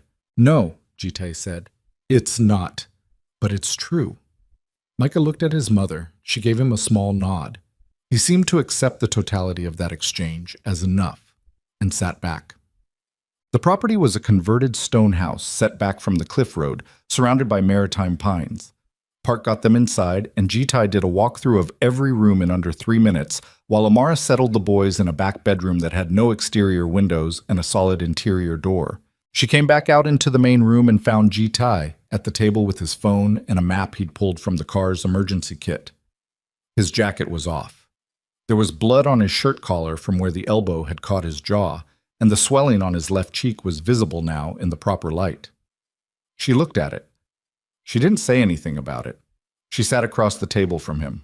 Tell me the full plan, she said. He told her. Beck and two operatives from a Phoenix asset team he'd had standing by in Lisbon, called in 2 hours ago when the threat picture escalated, were converging on the Boca do Inferno location to extract Vanessa. Simultaneously, Park would take Ji-Tai to where Ju Sung-wook was staging his command position. Lim had given up the location, which was a rented house on the south edge of Cascais, with 4 operatives inside and Ju himself coordinating. "You're going to Ju," she said. "Yes." "With Park." "And 2 others." She looked at the map, looked at the position he'd marked, looked back at him. "4 operatives and Ju. You're going in with 3 people." "3 is enough." That's an extraordinarily confident statement for someone who currently has a swollen jaw and chemical burns in his eyes. He almost smiled. Almost. "I've done more with less. That's not reassuring." She pulled the map slightly toward her, looking at the layout. Old habit. She'd always been better at spatial reasoning than she'd ever given herself credit for, and he'd noticed it early. She identified the angles without being told how to read them. "There's a secondary road here. If his people try to withdraw, Park covers it. And the water access? Beck has the marina locked. No boats leaving." She pushed the map back. She looked at him across the table, and he looked at her across 5 years and a kitchen table in Portugal, and neither of them spoke for a moment. Then she said, "Why did you really keep searching? For 5 years? You have the kind of resources that could have found me in 12 months if you'd committed fully. I know that. You know I know that." He was quiet. "So why did it take 5 years?" she said. "What were you actually doing for the first 2 or 3? He exhaled, set his phone down. "I found the Istanbul connection in the 4th month. I knew you'd gone to Portugal within the first year." He paused. "I didn't push the Portugal search until 18 months ago." She stared at him. "Why?" He looked at the table. The specific way he looked at it, the flat, directed gaze of someone who is making themselves hold still and say the honest thing rather than the manageable thing, was something she hadn't seen on him before. Ji-Tai was not a man who had ever struggled to maintain his surface. "Because I was afraid," he said, "of what you would say, of what you would be." He looked up. "Of who you would be without me. Whether you'd built something that was better without me in it. Whether showing up would only—" He stopped. "I ran a crime organization for 15 years, Amara. I have made decisions that cost people everything. I have sat across from men with legitimate grievances and given them nothing. I have never once been afraid of a conversation." She waited. "I was afraid of that one," he said. The house was quiet except for the wind off the Atlantic pushing against the pine trees outside and the faint sound of Micah's voice in the back room, telling his brother something in the low, animated tone he used when he was making up a story. Amara looked at Ji-Tai for a long time. Then she said, "Go get my sister." He stood. She stood. They were 3 feet apart in a stone house on a Portuguese cliff, with the ocean outside and their sons in the next room, and a war to finish. And she looked at him and said, "Whatever happens tonight, if you don't come back from it, I'll come back. If you don't—" She pushed past the interruption. "The boys need to know who they are. All of it. Everything. Don't protect them from it, Ji-Tai. They're yours. They can handle the truth." He held her gaze, felt the weight of the instruction, the trust embedded in it, the qualification she was extending even here, even now. "I'll come back," he said again. Not defensively, just true. She stepped back, crossed her arms, nodded at the door. He went. The Crimson Dragon's command house was a rented villa on the southern residential edge of Cascais. Quiet street, high wall, 2-car garage that held their vehicles, exterior cameras on the gate and the corner. Lim had given them the camera rotation and the interior layout with the efficiency of someone burning every remaining bridge. Jite studied the exterior from the car parked on the service road parallel to the villa's garden wall. Park was driving. 2 operatives from the Lisbon team, men he'd used before, men who didn't need extensive instruction, were in the vehicle behind. His jaw ached. His eyes were still raw from the compound. He could feel his pulse and the swelling on his cheek. He thought about Ju Sung-wook's voice on the phone, the almost pleasant tone of a man who thought he'd maneuvered himself into the stronger position, the patience of someone who had spent 2 years building toward a moment. Jite had spent 15 years being the kind of man that other men built toward, made plans against, positioned themselves to use. He'd faced those moments before, the assembled leverage, the calculated pressure, the demand. He knew how they ended when he was on the receiving end. They ended the way he decided they ended. That had always been the only variable that mattered. "Camera rotation?" he said. Park glanced at his watch. 30 seconds on the gate camera, 15 on the corner. There's a 12-second overlap window if you come in at the garden side. Wall height: 2 meters, maybe 1.80 meters at the low section near the drainage run. Jite looked at the wall, looked at his team, looked at his watch. His phone buzzed. "Beck. We have Vanessa. She's shaken. Minor bruising. 2 CD operatives down. We're mobile." He texted back. "Keep her away from the town until I confirm clear." Then he put the phone in his jacket pocket and said to Park, "On my count." He was over the wall in the 12-second window, landed in the garden soft, and moved toward the villa's rear door with Park 2 steps behind him. The operatives from the Lisbon team came over the gate on a separate line on Park's signal, taking the garage side approach. The rear door was locked with a standard electronic keypad, the kind used in rental properties across Europe, a 4-digit code that management companies invariably set to something simple. Lim had given him the code. He punched it in. The light went green. He was inside. The kitchen was empty. The main hallway beyond it was lit. He could hear voices from the front room. Korean, 2 speakers, low and operational in register. He moved along the hallway wall with Park 1 meter back, both of them moving the way you move in a space when noise is the variable that matters most. The first operative came out of a side room and ran directly into Jitai. It was fast and close and ugly. The man was big, trained, and reacted with the speed of someone whose body knew what to do before his brain caught up. He got a hand on Jitai's collar. Jite drove the heel of his palm up under the man's jaw, felt the impact travel up his own arm, stepped into the man's collapsing weight, and redirected it into the wall. Park was there for the finish, 4 seconds, maybe 5. They moved. The front room was large, a rented space's attempt at a living area, functional furniture, a folding table set up as a command station with 2 laptops and a communication array. 2 men at the table, both turning at the sound from the hallway. The Lisbon team came through the front simultaneously, and it was over before the architecture of the confrontation could fully resolve itself. Jite stood in the center of the room. Ju Sung-wook was not there. He looked at the command table. He looked at the 2 laptops. He looked at the communication array, which was active, a channel open, transmitting. He looked at Park. Park moved to the array and read the transmission log in 3 seconds. He looked up. His expression said everything before he spoke. "He's not here, sir. He left 20 minutes ago." Park's voice was very controlled. "The marina. He went to the marina himself. He's not waiting for his people to bring the children to him." Jite's body went cold. He was already moving before Park finished the sentence. Back through the hallway, through the kitchen, over the garden wall, into the car. Park was on the radio to Beck before the doors were closed. "Ju is moving to the marina. Do you have eyes on—" Beck's response was immediate and wrong. "Marina access road is blocked. A truck, sideways across the road. We can't get the vehicle through. We're on foot, but it's 400 meters, and—" Jite took the radio. "How many men does he have?" "2 confirmed, maybe a third in the vehicle." "And the boat?" "Engine's running. It's been running for 20 minutes.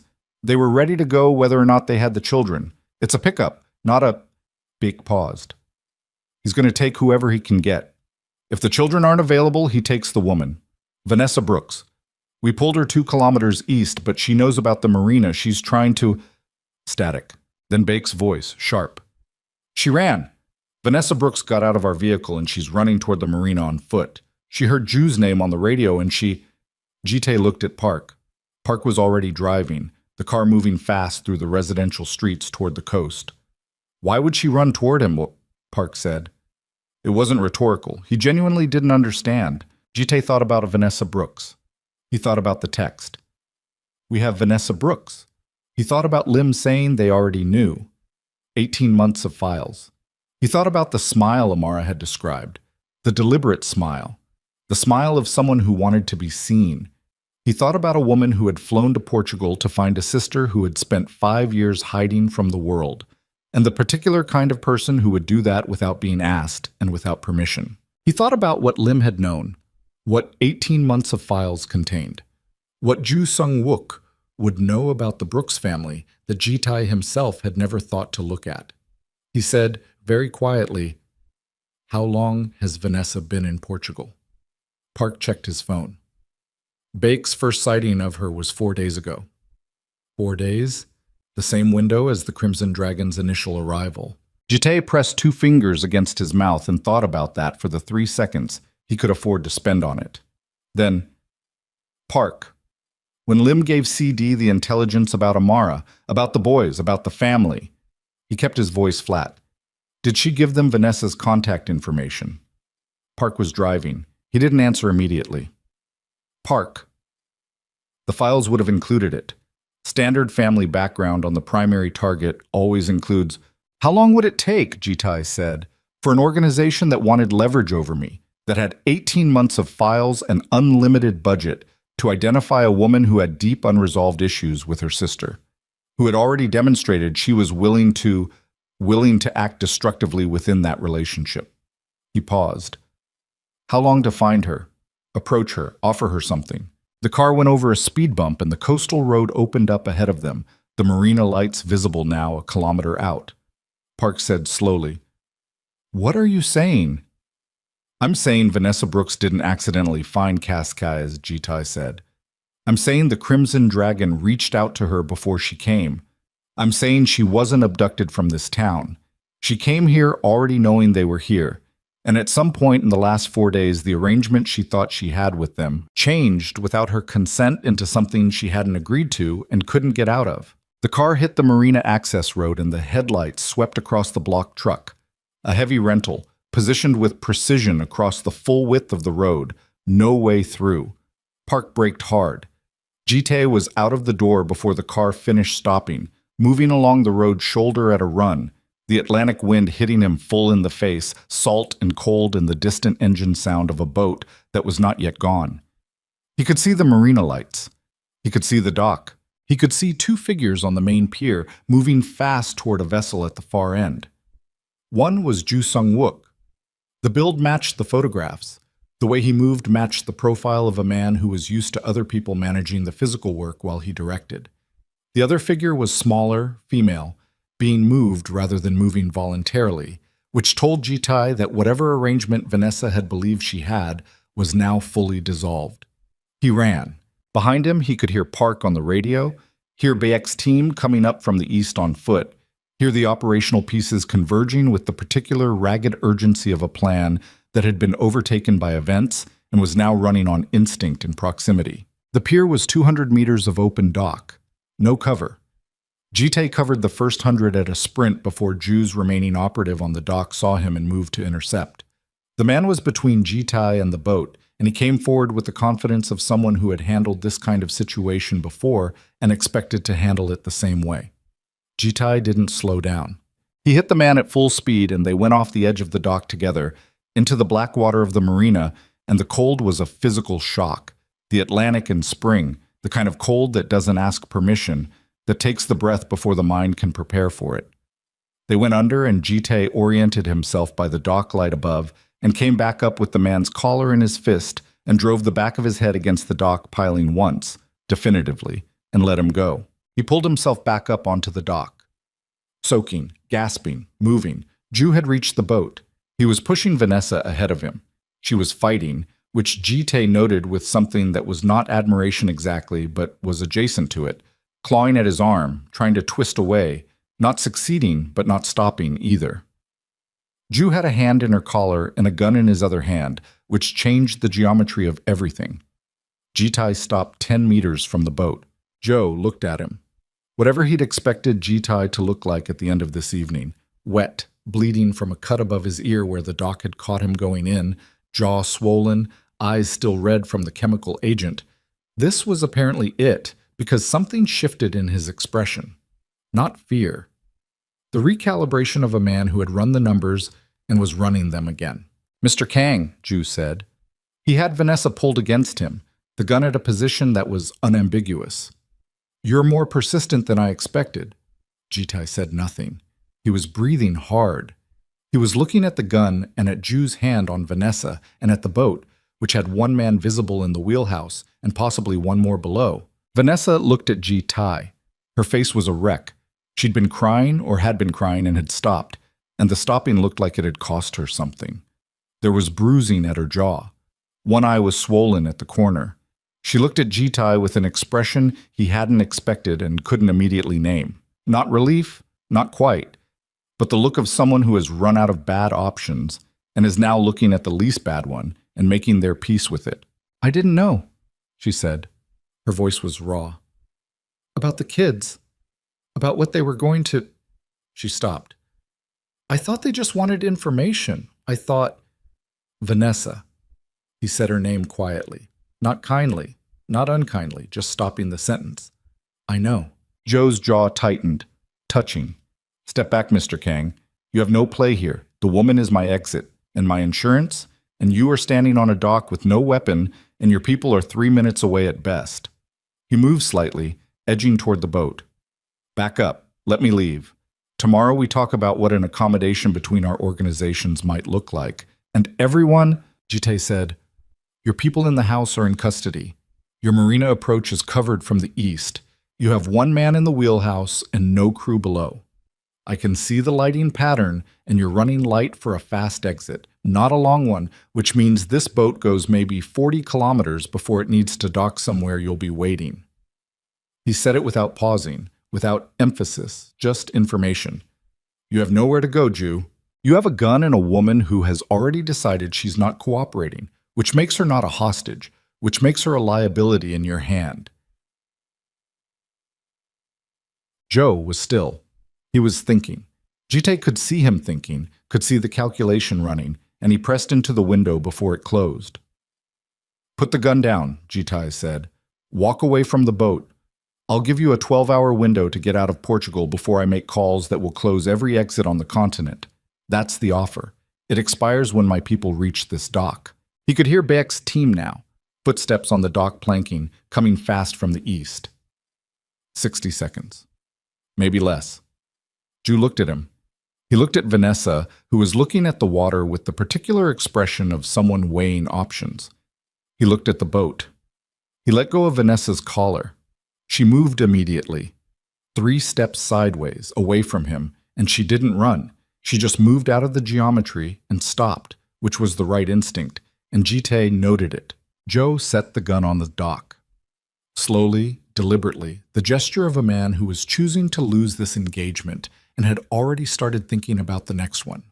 He looked at Jite with an expression that was not quite respect and not quite hatred, but lived in the territory between them. "Your family is going to cost you," Ju said, "everything you've built. Men who have something to protect always lose it." Jite looked at him. "Then I'll lose it." Bayek and 2 operatives hit the dock at a run. Ju went to his knees with his hands up before they reached him, the surrender of a professional who knew when an engagement was over and saw no benefit in additional injury. Jite stood on the dock. The wind came off the water. The boat's engine idled. The marina lights threw orange across the black surface of the Atlantic, and Jite stood soaking wet and bleeding slightly, and breathing through his mouth because his jaw made nasal breathing uncomfortable, and he looked at the water for a long moment. Then he looked at Vanessa. She was standing 5 meters away, her arms wrapped around herself, looking at the dock at her feet. She looked like someone who had arrived at the end of a very long series of bad decisions and was finally in a position to see the whole sequence clearly, which was a particular kind of terrible. She looked up, found his eyes. He said, "We need to go." She nodded, said nothing else. They went. The stone house on the cliff road at 2 a.m. was a different kind of quiet than it had been at dusk. Amara heard the car before she saw the headlights. She was at the main room window, had been at the window or near it for the past 2 hours, moving between it and the back bedroom where the boys had finally fallen asleep in the small hours, Micah on his back with his arms out like he'd fallen from a height, and Jordan curled on his side with both hands under his cheek. She'd sat between them on the edge of the bed for a long time, listening to them breathe, doing the thing parents do that has no name, just being present, being the weight of a person in the room, being evidence that the world was still continuous and safe. She'd come back out to watch the window when she couldn't sit still any longer. The headlights came up the cliff road, one car, then a second. She watched them pull to the property and watched the doors open and watched Jitai get out of the first car. She took him in from the window before she went to the door. The state of him, wet clothes dried to damp, the swelling on his jaw worse in the outdoor light, a cut above his ear she hadn't seen before. The way he moved, still functional, still deliberate, but with the particular quality of someone running on decision rather than energy, the tank empty and the wheel driving anyway. She went to the door and opened it. He stopped on the threshold. He looked at her. She stepped back to let him in. He came in. Park remained outside. From the second car, she could see Beck helping a woman she recognized. The shape of her, the specific way she moved, the hair she'd always worn the same way since they were children, toward the property. Vanessa. Amara stood in the doorway of the stone house and watched her sister walk toward her across the gravel in the 2 a.m. dark with a swollen eye and her arms still wrapped around herself, and felt something so complicated move through her chest that she couldn't have said what it was with any accuracy. Not forgiveness. Not yet. But not the absence of it either. Something that was prior to both. The raw recognition of a person she had known all her life, damaged and present and unable to hide behind anything at this particular moment. Vanessa stopped 5 feet away. She looked at Amara. Her face was doing nothing managed. Whatever capacity she had for performance had burned out somewhere on that dock, and what was left was just her face, just the fact of her, just 30 years of sisterhood and one catastrophic act, and everything in the space between. She said, "I told myself it was your fault." Her voice was wrecked. For years. For 5 years I told myself you were the one that you'd taken things that should have been mine, that Jite would have... She stopped. It was never true. I knew it wasn't true when I was doing it, and I did it anyway. Amara said nothing. "I came here to find you," Vanessa said. "Not because they told me to. I mean, they contacted me first, the Crimson Dragon, and I..." She closed her eyes. "I took money from them, information about you, about where you might be, and I told myself I was going to find you anyway. I was going to find you and fix it, and the money was just..." She opened her eyes. "I told myself a lot of things. I'm good at that." Amara looked at her sister for a long moment. The wind moved through the pines. Somewhere inside the house, one of the boys shifted in sleep. A small sound, a rustling, then quiet again. "Did you know about the boys?" Amara said. "When you gave them information." Vanessa flinched. "No, I swear to you I didn't know about..." She stopped. "I knew you'd left Sol pregnant. Mom told me. But I didn't know if you'd..." She couldn't finish that sentence. "You knew I was pregnant when you gave them information about where I might be." Vanessa didn't look away. "Yes." The answer sat between them on the gravel. Amara turned and went back inside. She didn't slam the door. She didn't close it. She left it open, which Vanessa understood after a moment, and walked through. Jite was in the kitchen. He'd found a dish towel and was holding it against the cut above his ear with the matter-of-fact relationship to his own physical damage of a man who had been getting hurt for a long time and had reached an accommodation with it. He looked up when Amara came in. She sat across from him at the table. She said, "Is it over?" "Jew is in custody. My people will hand him to law enforcement contacts in Lisbon in the morning. There's enough on the Crimson Dragon's Portugal operation to make that stick for a while. His network here is finished." He paused. "The organization itself isn't finished. They'll regroup, but not in the same configuration and not with the same leadership." "Will they come back?" He considered the honest answer versus the comfortable one. He gave her the honest one. "Not for you. Not for the boys. I'll make sure of it." "How?" "By being sufficiently clear about the consequences." He said it without elaboration. She understood what it meant. She looked at the table, at her hands. "Your person, Lim. She'll be dealt with." "What does that mean?" "It means she'll face consequences for what she did. I'm not going to..." He stopped, started again. "I'm trying to be a different kind of man than the one I was. That's going to look different from what dealing with things used to look like." He looked at her directly. "She'll be handed to the same law enforcement contacts. There's enough evidence." Amara studied his face. looking for the calculation, the managed surface, the performance. She found the cut above his ear instead, and the jaw and the eyes that were still raw from the chemical agent, and the specific quality of a man who had run himself entirely empty in the past 8 hours and was still sitting at the table. She got up. She found a first aid kit under the sink. She was a mother of 5-year-old boys. She knew where first aid kits were in any space she inhabited for more than a week. She brought it back to the table and sat beside him instead of across from him. He went very still. She cleaned the cut above his ear. She did it efficiently and without commentary, the way she did practical things, directly, without theater. He didn't move. He barely breathed. She could feel the stillness in him, the particular quality of a man who is afraid to disturb a moment he doesn't believe he deserves. When she was done, she capped the antiseptic and put it back in the kit and didn't move away from him. She said, "I'm not ready to forgive you." "I know. I might not get there. I don't know." "That's—" He exhaled. "That's honest. I'd rather have honest. I know what you are, what you run, what the Black Phoenix means." She looked at the table. "I knew when I was with you and I chose to stay. I'm not pretending I didn't know. You shouldn't have had to choose." "No, but I did. And then you made me choose again and I chose differently." She looked at him. "I chose my children." "You chose correctly." She held his gaze. "You said you're trying to be a different kind of man." "Yes. Trying is not the same as being." "No, it's not." "And the organization." He was quiet for a moment.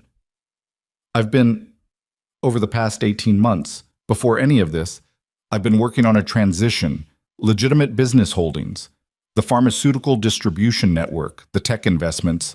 Those are clean. The rest is more complicated to extract from, but I've been extracting." He paused. "I don't know how to hand you a timeline and tell you trust it. I just know that's what I've been doing." She was quiet for a long time. From outside, the ocean said nothing useful. The pines moved. Somewhere in the back of the house, Micah made a sound in his sleep that might have been a word, indistinct, then went quiet. "They're extraordinary," Jite said, quietly, like he was saying it to the table rather than to her. I barely looked at them for an hour total tonight, and I can see who they already are." He stopped. Micah asked me directly, just straight at it, "And Jordan?" He paused again. "Jordan decided something before I opened my mouth. I could see him decide it." "Jordan decides things before other people have finished thinking them," she said. "It's going to be a problem when he's 15. He'll be formidable at 15. He's formidable at 5. She almost smiled. "Almost." "They both are." The almost smile faded. She looked at her hands again. "I can't go back to what we were," she said. "That's not available. I'm telling you clearly so you don't build something in your head that doesn't exist." "I understand." "But the boys need their father, not a stranger who visits, not a man who funds their life from a distance." She exhaled. "They need someone who shows up, consistently. Not because it's convenient, not because it serves something, just because they exist and they're his, and that's enough reason." "It's more than enough reason," he said. "It's the only reason that matters." She looked at him. He looked back at her with the broken open expression she'd seen on the dock in Cascais, the one without management in it, without control, the one that was just his face under everything else he'd built on top of it. She said, "We're going to Seoul." He went very still again. "Not for you," she said. "For them. They should know where half of them comes from. They should know the language, the city." She paused. "I'll have my own apartment, my own work, my own everything. You understand that?" "Yes." "If you interfere with any of that, I won't. If the organization ever comes close to them, it won't." Jite. She said his name the way she'd said it on that dock, when there was nothing else left. Just the name itself, just the sound of it. "I mean it. I'm not giving you a chance to prove yourself so you can use it. I'm bringing my children to their father's city, and I'm going to watch what you do. That's all this is right now." He nodded. "That's enough," he said. I know what that is. I'll take it." "Good." She stood up, put the first aid kit back under the sink. "Now go sleep somewhere. You look terrible." He made a sound that might, in different circumstances, have been a laugh. Vanessa slept in the car, not because anyone told her to, just because there was nowhere else. And the alternative was the main room of the house where Amara was, and the distance between them at 3 a.m. was not a distance that could be closed by proximity. So she sat in the back seat of Park's car with a blanket someone had found in the boot, and she looked at the pine trees against the sky and thought about the full sequence of everything she had done. She was good at narratives. She had always been good at building the version of events in which she was comprehensible, even sympathetic. It was one of the skills she'd developed in childhood, the younger sister's toolkit, the art of reframing, of being seen a certain way. She couldn't build that narrative tonight. The materials weren't there. What she had done was what it was, laid out in its actual shape. And the actual shape was, she had allowed a criminal organization to pay her for information about her pregnant sister's likely location. And she addressed it in language about her own wounds, and the language had been real. The wounds were real. But real wounds didn't make what she'd done anything other than what it was. She'd come to Cascais thinking she could fix it. She'd been wrong about that, which was maybe the truest sentence she'd ever assembled about herself. She was someone who consistently believed she could fix things after breaking them, which was a belief that served her more than it served anyone she'd ever broken anything with. Amara had left the door open. Not forgiveness, not welcome. Just open. Vanessa would figure out what to do with that. Not tonight. Tonight she was going to sit in the car under a blanket and look at the pine trees and not build a narrative about it. That was the most honest thing she could do. Morning came the way mornings do on the Portuguese coast. Gradually, then all at once, the light going from gray to gold with a specificity that felt almost argumentative, like the day insisting on itself. Amara was in the kitchen when Micah found her.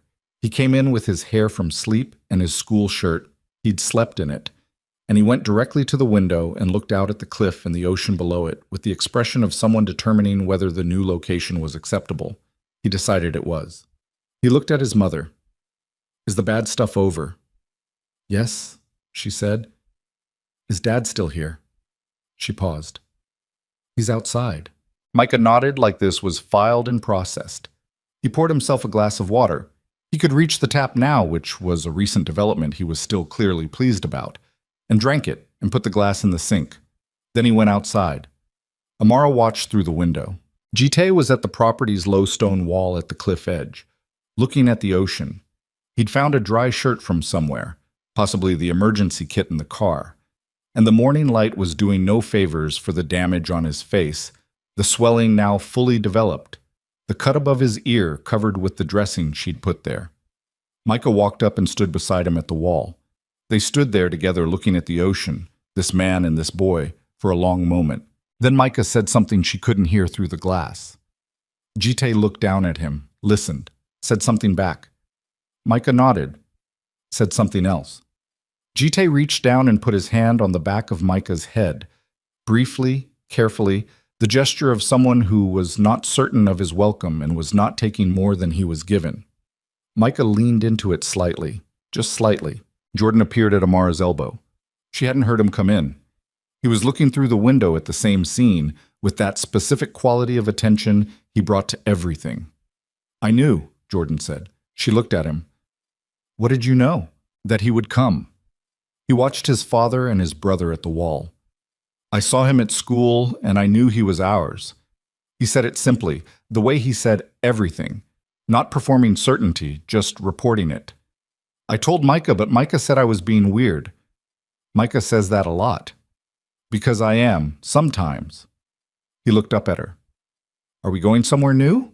She looked at her son, 5 years old, Jitai's eyes in her face's structure, old in the specific way that some children are old, and she thought about soul, about the city she'd borrowed and fled and carried with her in the 5 years since, the language she still dreamed in some nights, the skyline she'd stood under with a man she loved before she understood completely what love cost when it went wrong. "Yes," she said, "somewhere we haven't been before." "Will it be good?" She looked out the window at Micah and Jitai at the wall, the ocean behind them, the morning light on the water. "I think it has a chance to be," she said. Jordan considered this with his head slightly tilted. Then, "That's not a yes or no." She looked down at him.